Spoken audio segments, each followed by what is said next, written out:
Saqib Khan with cameraman Amit Kumar talking on topic of prostaglandins and its new use on various organs. 1 2 3 4 5 6 अबे यार क्या ही बोला जाए यार, आवाज़ में तो टाइम पास एकदम। हाँ यार इंक तो भरी दो इसमें, हाँ इसमें तो है। अरे यार बाकी वो कहाँ गया, दो स्केच था ना वो पर्पल वाला, वो सब दे दो। हाँ रिकॉर्ड हो रहा है अभी? अच्छा हेलो एवरीवन, जैसे अपन ने लास्ट वीडियो में देखा था प्रोस्टाग्लैंडिन सिंथेसिस, ठीक है। तो अब हम देख लेंगे किस किस ऑर्गन में क्या क्या प्रोस्टाग्लैंडिन का इफेक्ट पड़ेगा, तो इससे तुमको उसके यूजेस पता चल जाएंगे। इसके बाद फिर हम पढ़ेंगे उसके एनालॉग्स कि भाई क्या क्या एनालॉग यूज़ होते हैं, और फिर क्या पढ़ेंगे उसको इनिबिशन से क्या क्या होता है, ठीक। तो इस तरीके से हम पूरा इसको क्या कह रहा हूँ, प्रोस्टाग्लैंडिन्स और इन सब को ख़त्म कर लेंगे, एनसेड्स को। तो ठीक है, तो शुरू करते हैं। पहले क्या था तुम्हारा topic? Effect on various organ.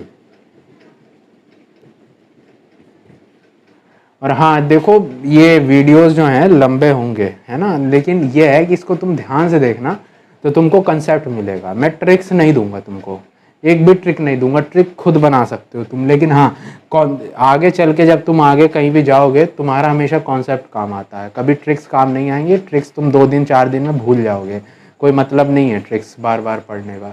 बता सकता हूँ चार्ट रख के नाम लिख दो, यहाँ पे एक ट्रिक बना दो, लेकिन उसका कोई फ़ायदा नहीं होता है, फ़ायदा तुम्हारे कंसेप्ट का है। तो पहले कंसेप्ट को समझो, ठीक है। तो क्या बात कर रहे थे कि इफेक्ट ऑन वेरियस ऑर्गन। तो पहला हो गया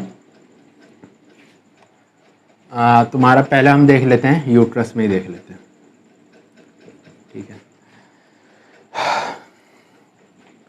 अच्छा तो जैसे मैंने कहा था कि यूट्रस, जैसे यूट्रस बना लेते हैं, ठीक। अच्छा यूट्रस में हमने ये कहा था, इसमें जो ऊपर वाले हिस्से हैं, लास्ट वीडियो में भी मैंने बात कही थी, यहाँ पे किसके रिसेप्टर ज़्यादा होते हैं? PGF2 अल्फा, ठीक। अब हम स्पेशली पढ़ रहे हैं तो हम और देखेंगे इसमें और रिसेप्टर होते हैं। एक होता है तुम्हारा PGE2, क्या PGE2, ठीक। PGE2 भी मिलेगा, यहाँ भी मिलता है, नीचे भी मिलता है PGE2। तो इसका फायदा क्या है, ये कराएगा क्या, उस चीज को हम समझते हैं। अच्छा अब जो ये चीज है ना, इसका इफेक्ट अलग अलग आता है। जैसे अभी यहाँ पे देखो, जो PGF2 और अल्फा E2 है, अभी ये यहाँ पे हैं। अगर ये यहाँ पे हैं और इस पे जैसे ही इन रिसेप्टर पे PGF2 अल्फा आके बाइंड करेगा, तो PGF2 अल्फा क्या होता है, मैंने लास्ट वीडियो में बताया, तो क्या कराएगा? कॉन्ट्रैक्शन कराएगा। अच्छा अगर ये कॉन्ट्रैक्शन करा रहा है और यहाँ पे है PGE2 भी इस एरिया में क्या कराएगा? यहाँ कराता है कॉन्ट्रैक्शन। यहाँ वैसे PGE2 काफ़ी कम क्वांटिटी में होता है, सबसे ज़्यादा तुम्हारे क्वांटिटी में PGE2 होता है इस लोअर एरिया में, ठीक है। हमने क्या बताया था कि जो PGE2 है वो क्या करवा रहा था, लास्ट वीडियो में हमने डिस्कस किया था। PGE2 तुम्हारा क्या कर रहा था? Vaso dilation. तो यहाँ पे इन मसल्स का भी क्या कराएगा? रिलैक्स कराएगा। तो अब सोचो, अपर वाला एरिया ये हो रहा है तुम्हारा कॉन्ट्रैक्ट, और ये वाला हो रहा है डायलेट। तो अंदर, अब सोचो, जो भी अंदर फीटस होगा वो फीटस के आसानी से पास हो जाएगा नीचे, बर्थ कैनाल से पास हो जाएगा। तो बर्थ कैनाल से पास हो जाएगा तो किस में यूज कर लेंगे अपन? अबॉर्शन। और कहाँ पे यूज हो सकता है? डिलीवरी।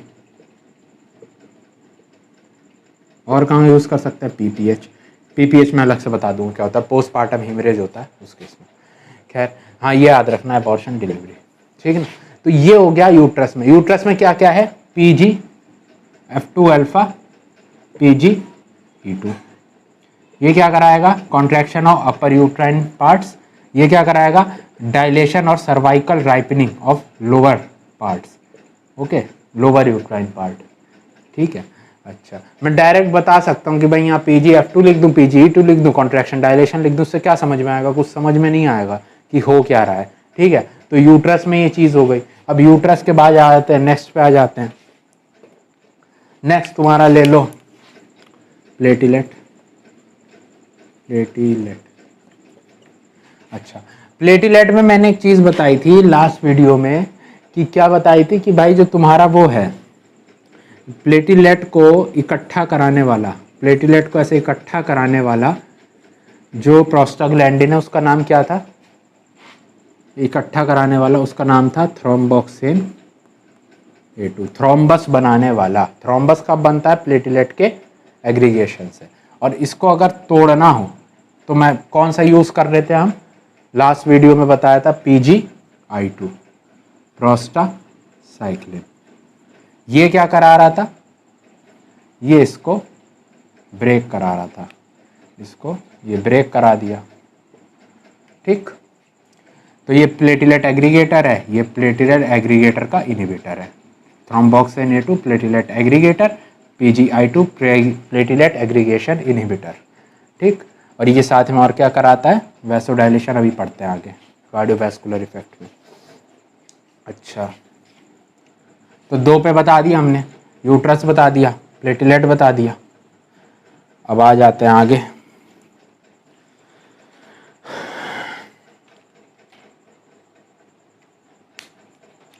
अगला है तुम्हारा, अगला ले लो तुम ब्लड वेसल्स,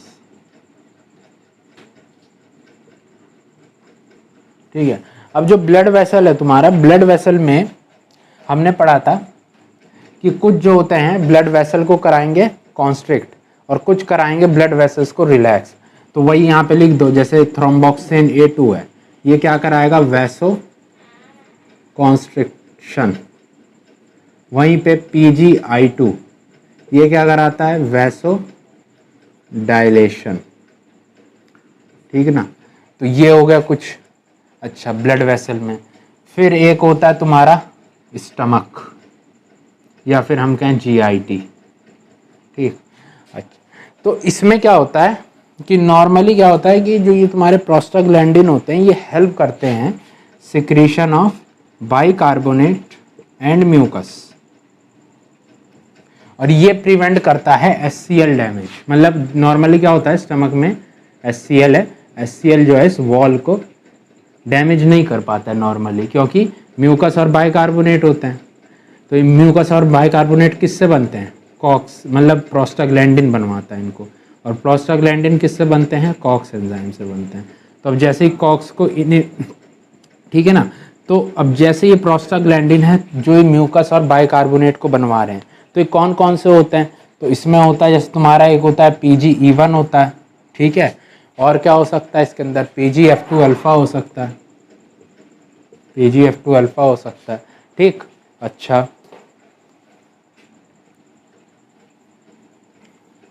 फिर इसके बाद आई में आ जाओ। आई में क्या होता है? जो तुम्हारे आई में सबसे इंपॉर्टेंट होता है तुम्हारा PGF2 अल्फा।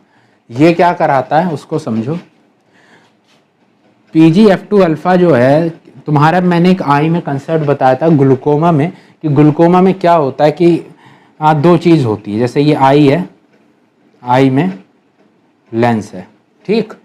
ग्लूकोमा में क्या होता है कि ये जो ये वाला चैम्बर देख रहे हो, तुमने एनसीईआरटी में पढ़ा होगा 11th-12th में, कि यहाँ पे कलेक्ट होता है एक्वस ह्यूमर।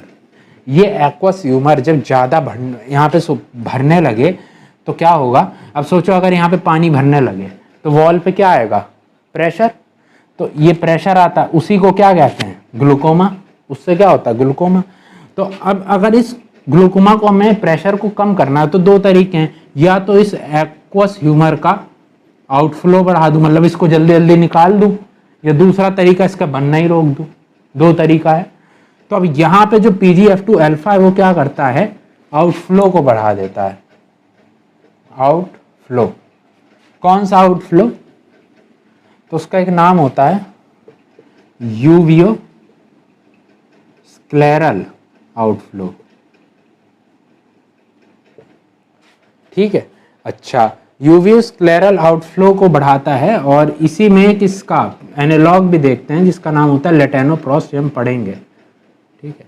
अच्छा, ये हो गया आई में। आई में क्या करा रहे, तो इसे यूज किस में करेंगे? ग्लूकोमा।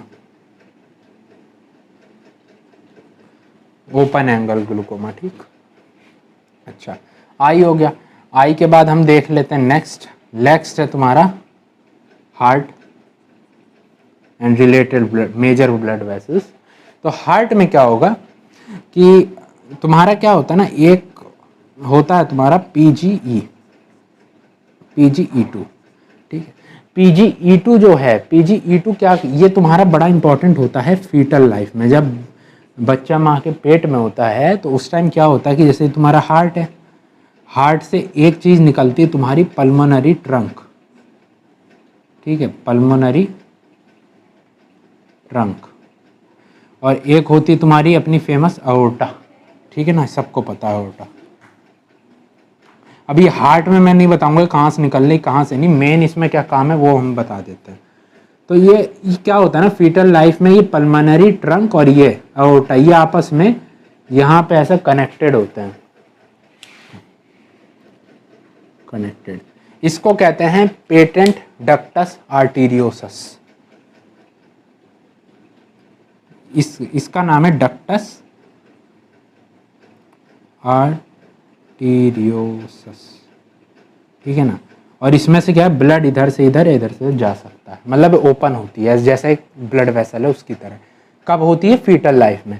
जैसे ही बच्चा पैदा होता है उसके बाद ये जो होती है ना, ये मतलब तुम्हारी डिसफंक्शन हो जाती है, इसमें क्या टिश्यू भरने लगता है और उसकी वजह से ये जो है एक लिगामेंट बन जाता है, ठीक। तो ये डक्टस आर्टीरियोसस को खुला रखने के लिए बहुत इंपॉर्टेंट रोल प्ले करता है तुम्हारा पीजीई2। पीजीई2 क्या कराता है, patency of maintain patency, patency मतलब ओपनिंग, पेटेंसी ऑफ डक्टस आर्टीरियोसस, कौन, पीजीई2, ठीक है। तो हमने इतने इफेक्ट देखे कई सारे, कहाँ पे क्या हो रहा है, हार्ट पे देखा, ब्लड वेसल देखा, प्लेटलेट देखा, आई देखा, स्टमक देखा, और उससे पहले यूट्रस देखा, ठीक है। अच्छा, और एक आधा कुछ बचता तो बता देता हूँ, और बाकी लगभग मैंने यूज़ बता दिए हैं, और कुछ ऐसे बचना तो नहीं चाहिए।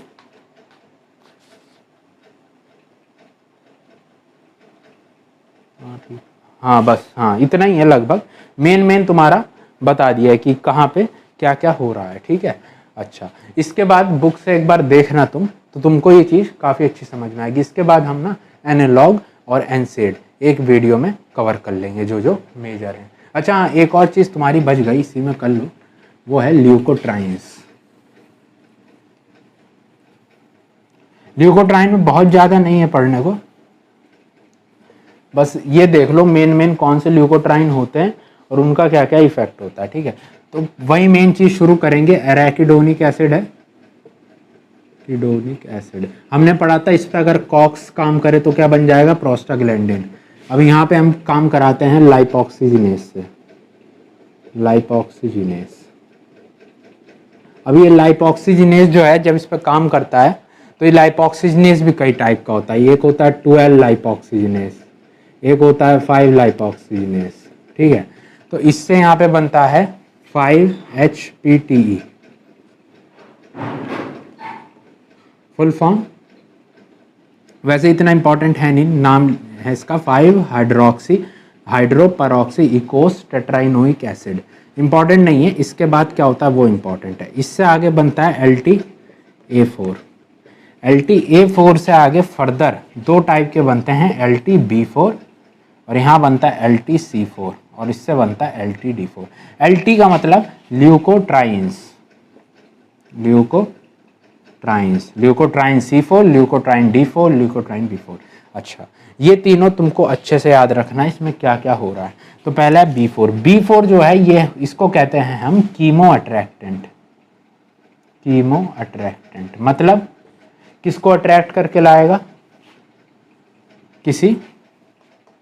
कीमो अट्रैक्टेंट किसको लाएगा, जो भी तुम्हारे इन्फ्लामेटरी मीडिएटर है उसको लाएगा। कीमो मतलब केमिकल्स, क्या काम कर रहे हैं केमिकल, अट्रैक्शन का। किसको अट्रैक्ट करके लाएंगे, जो भी इन्फ्लामेटरी सेल्स हैं। इन्फ्लामेटरी सेल कैसे, क्या, लिम्फोसाइट्स, न्यूट्रोफिल्स, मैक्रोफेजेस, कहाँ पे लाते हैं, जहाँ पे भी इन्फ्लामेटरी साइट है। ये एक अलग मैकेनिज्म होती है, लेकिन तुमको याद रखना है बस क्या, कि ये किसका काम कर रहा है, कीमो अट्रैक्टेंट का। कीमो अट्रैक्टेंट यानी किसी को अट्रैक्ट करके ला रहा है, किनको ला रहा है, मेजरली जो है सेल्स हैं तुम्हारे, जैसे मैक्रोफेजेस हैं।